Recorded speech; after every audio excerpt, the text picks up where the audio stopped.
இந்த கண் திருஷ்டி கண்ணேறு அப்படின்றத எல்லாருமே உலகெங்கும் பெரும்பாலும் நம்புகிறார்கள். அப்போது ஒருத்தனை பார்த்து நல்லா இருப்பேன்னு சொன்னால் நல்லது நடக்குது. அட பாவி, உன் கடையை திறந்துருக்கானே, பக்கத்தில் நல்ல வியாபாரம் ஓடிட்டு இருக்கே, புதுசாக வீடு கட்டிட்டானே, நல்லா இருக்கானே, அந்த வார்த்தைகள்லேயே வித்தியாசம் இருக்கு. மாப்பிள்ளை கல்யாணம் ஆயிடுச்சா அப்படின்வான். அப்போ ஏதோ ஒன்று சரி, இதெல்லாம் இயல்பிலேயே நடக்கக்கூடிய விஷயங்கள். அப்போ இதுக்கெல்லாம் எனக்கு ஒரு தடங்கள் இருக்கிறது ஐயா அப்படின்னு உணர்வாங்க.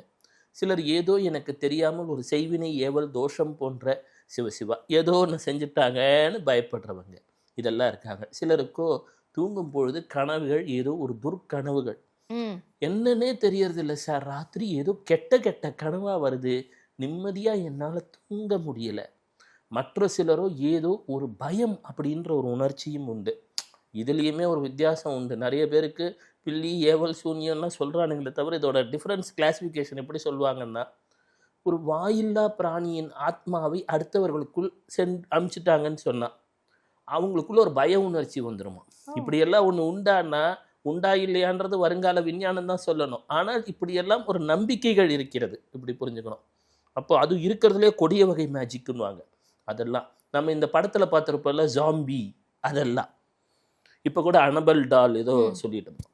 இதெல்லாம் இருக்கு. அனபல் டால் கூட அது வந்து சாண்டாரியா அப்படின்ற ஒரு வகையை சார்ந்து மாந்திரிகம். சாண்டாரியா